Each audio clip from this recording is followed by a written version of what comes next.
السلام علیکم، میں ہوں رضوان اشرف۔ اس وقت ایران امریکہ اسرائیل کے درمیان جو جنگ ہے وہ بہت زیادہ شدت اختیار کرتی جا رہی ہے اور اس نے پوری دنیا کو اپنی لپیٹ میں لیا ہوا ہے۔ پاکستان اس میں ثالثی کروانے کی کوشش کر رہا ہے، میڈیشن کروا رہا ہے، صلح کروانے کی کوشش کر رہا ہے۔ اب یہ جو اقدامات کیے گئے ہیں اس کا کیا امپیکٹ ہو سکتا ہے؟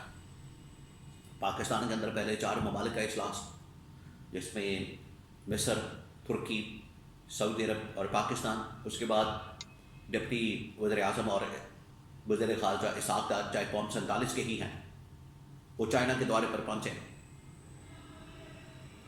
لیکن اس کا جو فارمولا ہے، حل، سولوشن، اس کا جو فارمولا ہے وہ عمران خان نے بڑا سا پہلے دے دیا تھا۔ وہ کیا؟ اس کے بارے میں بڑی اہم ترین معلومات، یہ جو پچھلے دنوں پاکستان کے اندر ملاقات ہوئی، اب چائنا کا دورہ اور عمران خان کا فارمولا۔ ادھر ڈونلڈ ٹرمپ وہ اب بالکل سب کو پڑ گیا، اس نے کوئی لحاظ نہیں کیا، کسی کا کوئی لحاظ نہیں کرا۔ ڈونلڈ ٹرمپ نے پہلے برطانیہ کے اوپر، یورپین طاقتوں کے اوپر، اسپین کے اوپر، فرانس کے اوپر حملہ کیا کیونکہ وہ لوگ ساتھ نہیں دے رہے تھے امریکہ کا۔ اس کے بعد سعودی عرب کے اوپر حملہ کیا، سعودی کراؤن پرنس محمد بن سلمان کے اوپر۔ اب اس نے تمام ممالک کو واضح طور پر کہہ دیا کہ آپ اگر ابنائے حرمت سے تیل حاصل کرنا چاہتے ہیں تو چاہیں خود حاصل کریں، اپنی لڑائی خود لڑیں اور ہمیں مت بتائیں۔ اب ہم کسی کے سپورٹ نہیں کریں گے۔ جس طرح سے آپ نے مشکل وقت میں امریکہ کا ساتھ نہیں دیا، بالکل اسی طرح سے آپ کے مشکل وقت میں اب امریکہ آپ کا ساتھ نہیں دے گا۔ اور ادھر امریکی صدر مزید 10,000 ایران کے اندر فوجی بھیجنے کو تیار ہے۔ ایران بھی تیار بیٹھا ہوا ہے کہ ٹھیک ہے، آ جاؤ۔ یہ معاملہ کس طرف جا رہا ہے؟ تو 3-4 خبریں ہیں، ایک ایک کر کے میں آپ کے ساتھ شیئر کرتا ہوں۔ سب سے پہلے پاکستان کے اندر ایک جو میٹنگ ہوئی، ملاقات ہوئی یہاں پر اسلام آباد میں، ایران کو اصل میں 15 نکات پیش کیا گیا ہے جو امریکہ چاہتا ہے کہ ان کے پر ایران مان جائے۔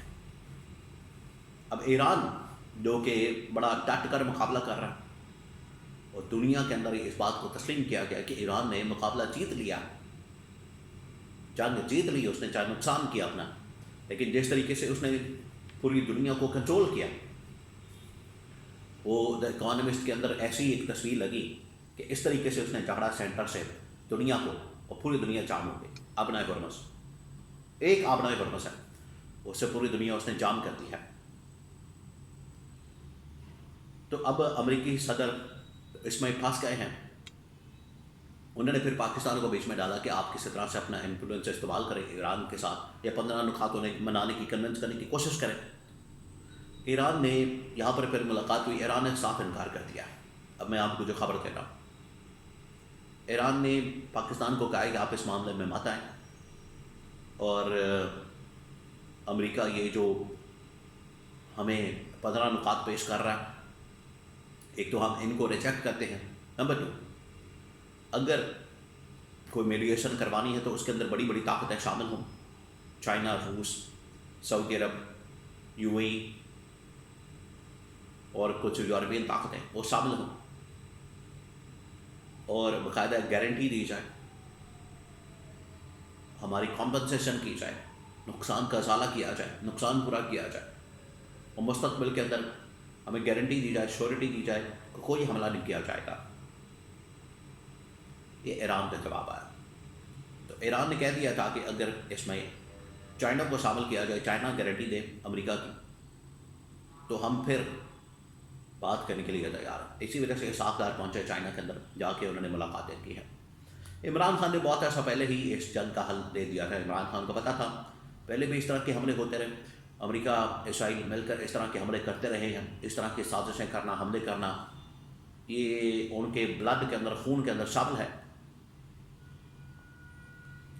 حملے کرتے رہے۔ اس وقت ہی عمران خان نے بتا دیا تھا کہ یہ آگے آنے والے دنوں میں ایران کے اوپر اور پھر پاکستان کے اوپر ٹارگٹ پاکستان ہے، ایران ہے، حملے کریں گے، آپ نے کیا کرنا؟ آپ نے اتحاد قائم کرنا، ایک ہو جانا ہے، مل کر اکٹھے ہو کر آپ نے چلنا ہے۔ اور اسی مقصد کے لیے عمران خان نے OIC کو ریوائیو کرنے کی کوشش کی، نیا اسلامی اتحاد بنانے کی کوشش کی، اسلامی نیٹو بنانے کی کوشش کی، نیٹو ٹائپ کی۔ یہ وہ تمام آئیڈیاز، تمام چیزیں جس کے اوپر آج کل کام ہوتا ہے کہ ایک ڈیفنس ایگریمنٹ ہو جائے پاکستان سعودی عرب کا، ڈیل ہو جائے، اسلامی بینکنگ سسٹم ہو جائے، معاملات اس طرح سے چلائے جائیں کہ اتحاد نظر آئے، ایکا نظر آئے۔ یہ وہ تمام آئیڈیاز ہیں، یہ وہ تمام چیزیں ہیں، یہ تمام فارمولے ہیں جو کہ عمران خان بہت عرصہ پہلے دے چکا ہے۔ عمران خان بتا چکا ہے کہ اس طریقے سے اگر آپ آگے بڑھیں گے تب اسلامی دنیا کا، اسلامی ممالک کا، اسلامی طاقتوں کا سروائیول ہے، ادروائز یہ لوگ کھا دیں گے۔ اب امریکی صدر بالکل سیدھا ہو گیا اور اس نے بتا دیا ہے کہ یورپین طاقتیں اور جو ممالک تنگ ہیں، جن کی اکانومی بند ہو گئی ہے، تیل بند ہو گیا، آئل بند ہو گیا، سب کچھ بند ہو گیا ابنا ہرمز کی وجہ سے یا ایران کی وجہ سے، تو جائیں ایران کے اندر جا کے خود لڑیں۔ یہ حالت ہوگی امریکہ کی، کیونکہ نہ عرب ممالک نے امریکہ کا ساتھ دیا، نہ یورپین طاقتوں نے امریکہ کا ساتھ دیا ہے، نہ کسی اور ملک نے اس کا ساتھ دیا ہے۔ تو اب حالت اس کی یہ ہو گئی ہے ڈونلڈ ٹرمپ کی، وہ یہ کہہ رہا ہے جس نے لڑنا ہے، جس نے لڑائی لڑنی ہے، جس نے تیل لینا ہے، جس نے ابنا ہرمز سے گزرنا ہے، وہ خود جا کے لڑے۔ اور خود پلان یہ کر رہا ہے امریکی صدر مزید فوجیں بھیجنے کے لیے، یا آپ کہہ لیں مروانے کے لیے۔ 10,000 پہلے 3,000 3500 اب 10,000 ایران کے اندر بھیجی جا رہی، جو زمینی کارروائی ہو سکتی ہے۔ تو یہ زمینی کارروائی کے اندر بھی اس کو نقصان اٹھانا پڑے گا۔ پہلے یہ تمام کے تمام امریکی فوجی اڈے وہ فارغ ہو گئے امریکہ کے عرب ممالک کے اندر۔